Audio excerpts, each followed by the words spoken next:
ஏன் மீ ஸ்லிப்பரே போடல? இந்த விளையிற கழனியில் செருப்பு போட்டு நடக்கூடாதுன்னு வாங்க. யார் கழனியோ என்னமோ நம்ம பாட்டு நடக்கிறோம். மரியாதை இல்லாத பயிருக்குன்னு ஒரு மரியாதை இருக்குது இல்லை, அதனால தான். இது வந்து இங்கே வா கிட்ட காமி. இந்த எள்ளு பூவை பார்க்கட்டும் ஃப்ரெண்ட்ஸ். இது வந்துட்டு எள்ளு விரைச்சிருக்காங்க ஃபுல்லாக. ஒரு தடவை காமிய ஃபுல்லாக எள்ளு விரைச்சிருக்காங்க பாருங்க, அழகாக இருக்குது. இந்த சைடு முழுக்க விரைச்சிருக்காங்க. இது வந்து இப்போதைக்கு எங்கள் கழனி மாதிரி.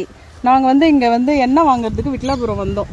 அங்கேருந்து எங்கள் பக்கத்தில் ஒரு கழனியை பிடிச்சிட்டோம். சூப்பராக ஜாலியாக இருக்குது. இங்கே பாருங்கள், இதுதான் எள்ளுப்பூ. இந்த எள்ளுப்பூவை தான் சொல்லுவாங்க எள்ளுப்பூ நாசின்னு சொல்லுவாங்க. பார்த்தீங்களா, குட்டியோண்டா இருக்குது பாருங்கள் அதோட துவாரம்.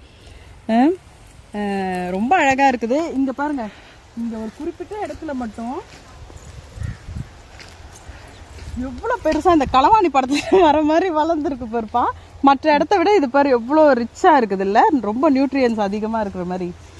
என்ன ஃப்ரெண்ட்ஸ், இந்த வீடியோ பிடிச்சிருக்கா? சூப்பராக இருக்குது, எனக்கு ரொம்ப பிடிச்சிருக்கு. பை.